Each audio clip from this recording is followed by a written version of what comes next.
very historic and vibrant city of Accra. So it was going to cause confusion. So we changed it to Accra. Because if you say AF, blah, blah, blah, it becomes very, very difficult. So the easiest is Accra. Can you say Accra? I think it's easy. And I must apologize to the president of Ethiopia. I didn't read him out. But there's a secret behind that. Throughout my life, I've been a speechwriter. I've been a speech maker. Today is the first time that I'm a moderator. So you understand. So with that, may I call on you, Your Excellency, to make your remarks. Thank you.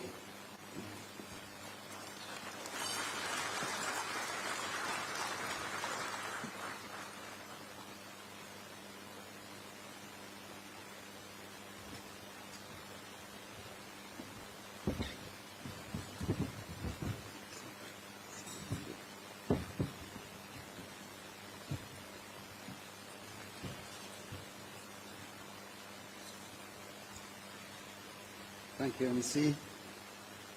Your Excellency, Abdul Majid Tabun, President of the People's Democratic Republic of Algeria and Chair of the APRM Forum, Your Excellency Hakainde Hichilema, President of the Republic of Zambia, Your Excellency William Samuel Ruto, President of the Republic of Kenya, Your Excellency Deputy Chairperson Dr. Munich, Your Excellency Ambassador Calve Gatete, Under Secretary General of UNEC, Excellencies, Ambassadors, ladies and gentlemen. It is my honor to welcome you to Addis, to this important session to discuss the creation of African Credit Agency, ACRA. I'm happy you made it very simple. There are some institutions in the midst of us that are pretty much tongue-twisting. This one is more simpler and straight, and thank you for that initiative. Allow me to extend my gratitude to President Tubuni, Chair of the African Peer Review Forum. Excellencies, the African Development Bank latest report disclosed that Africa is the second fastest growing continent. Not only this, more than a dozen of African countries among the world's 20 fastest growing countries. Despite the progress we have made, the international rating agencies have often presented a distorted and unhelpful view of our economies, and their assessments are pretty much characterized by unpredictability and inconsistency. The lack of objectivity on credit rating of our economies, on the one hand, has severely hampered our ability to access capital, and on the other, limited our capacity to integrate with the global financial system.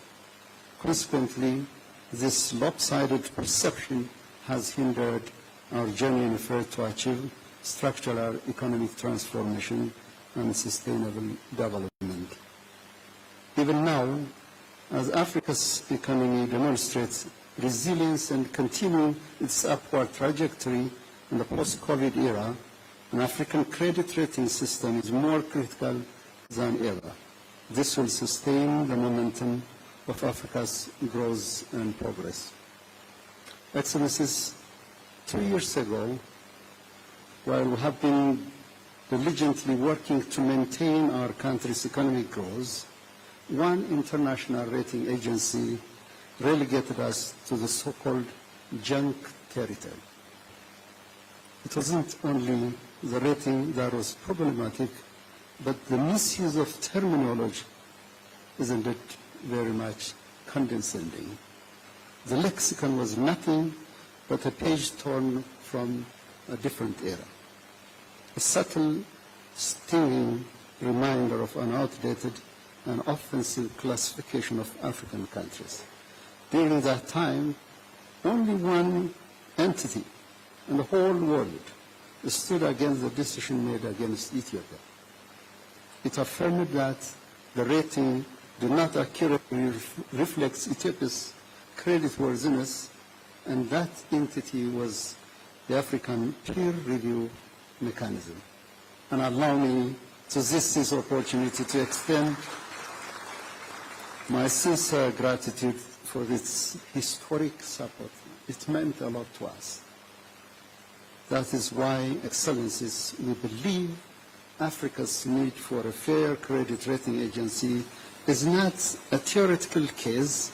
It is rather a reality grounded in facts and lived experience. Since then, Ethiopia has made significant endeavors in its pursuit of genuine economic reform aimed at transforming the lives of its people and fostering prosperity. One notable example, and indeed a fitting backdrop to this important gathering, is the recent launch of Ethiopia's Securities Exchange, an achievement that promises to enhance both Ethiopia's and regional financial and capital market.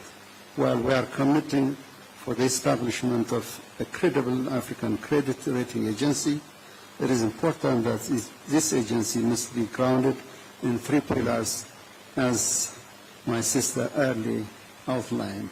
That is, robust scientific models, institutional independence, as well as clearly defined parameters to ensure its objectivity. As I conclude, Excellencies, I wish to reiterate Ethiopia's continued commitment towards attaining for the full operationalization of the African Credit Rating Agency. Welcome again, and I thank you.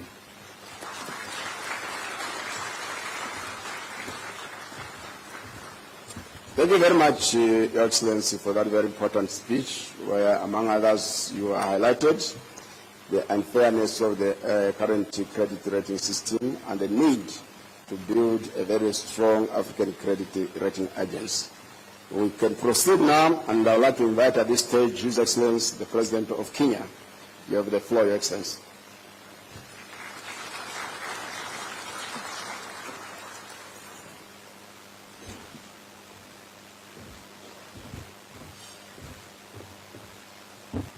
Your Excellency, President Tebboune, President of Algeria and Chair of APRM, Excellencies, Heads of State and Government, representatives of Africa Peer Review Mechanism, the United Nations Economic Commission for Africa, the United Nations Commission for Africa, ladies and gentlemen. The time has come to rewrite our history and reclaim our narrative and charge the African Renaissance forward. Esteemed colleagues, our urgent calling is to fulfill our duty to Africa's people and ensure that our continent takes its rightful place in shaping global progress in its full capacity and potential, both as a people and as countries. That is why we are gathered here today. Africa's economic potential is hamstrung by a financial system that misrepresents, distorts, and understates our reality. Global credit rating agencies have not only dealt a bad hand, they have also deliberately failed Africa.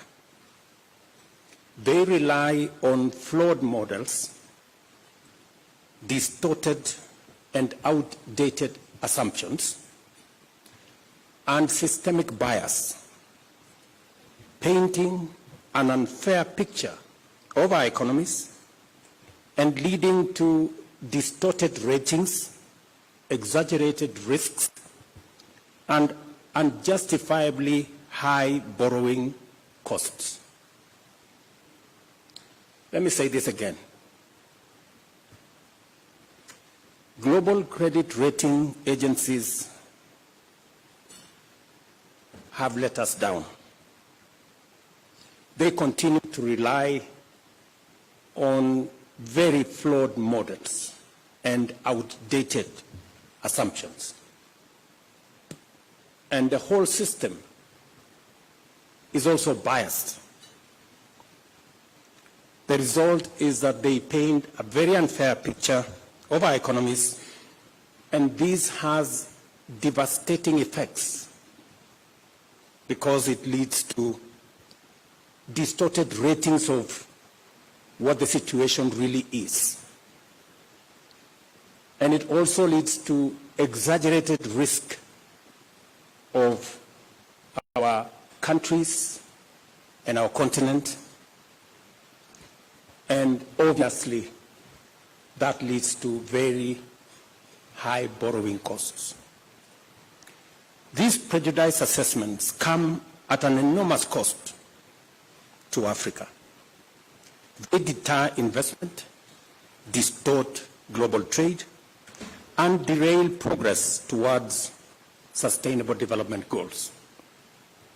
By misjudging Africa, these agencies deny opportunities to investors and economies and deprive nations of prosperity.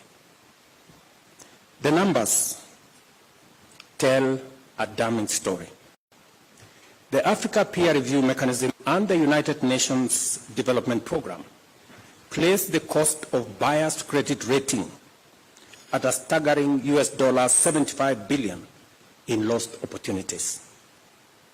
In a continent abundant with natural wealth, vast arable land, billions in diaspora remittances, and the world's largest carbon sinks, credit rating agencies have delivered 94% of all downgrades in the past decade, while arbitrarily designating only 2 African nations as investment grade.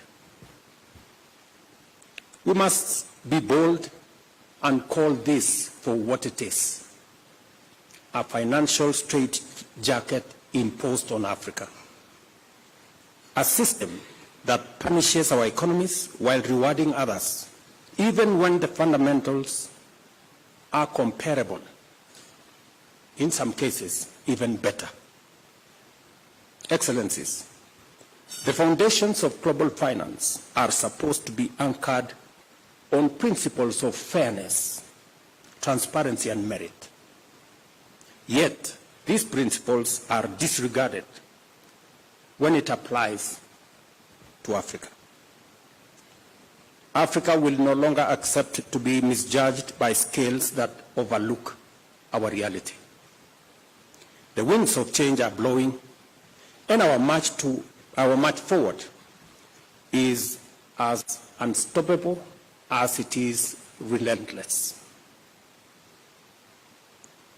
An African credit rating agency is not just an alternative. It is, in my opinion, an imperative. This agency must be globally credible and backed by rigorous, credible data and driven by high reporting standards. But more importantly, it must reflect Africa's reality correctly. We will not walk this journey alone.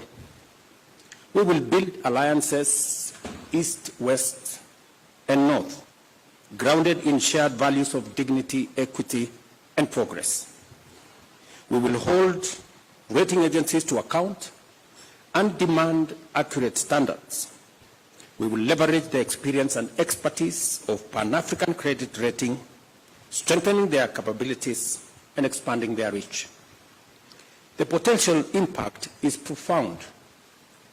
Research shows that a one-level improvement in Africa's average credit rating would unlock $15 billion in additional funding. This alone would outstrip official development assistance and meet some of the critical aspects of Africa's infrastructure needs. The opportunity is within our grasp, and we must seize it. I want to emphasize that this agency will complement international credit rating agencies by filling in data and analytical gaps. In other words, it will do the heavy lifting that international rating agencies may lack the time, inclination, or capacity to undertake. I see the role of Africa credit rating agencies as one of demystifying and democratizing sovereign credit assessments. It must develop a methodology that is objective, transparent, and replicable, rooted in the rigor of science rather than the exclusivity of tradecraft. Let me commend the United Nations Development Programme and AfriCatalyst for stepping forward to support African nations in strengthening their creditworthiness. This is the kind of partnership that we need, rooted in action. I leave you with the words of African Development Bank President Akiwumi Adesina, and I quote, "The perception of risk is not the reality of risk. Wrong scales will always give wrong weights." End of quote. It is time for Africa to use the right scales, one that reflects its true weight. The African Credit Rating Agency will do just that.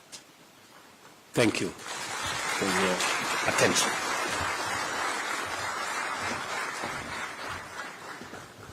Thank you very much, Your Excellency, on your call for Africa to rewrite its history and end the very costly unfair rating system, which costs about $75 billion annually, as indicated in your speech.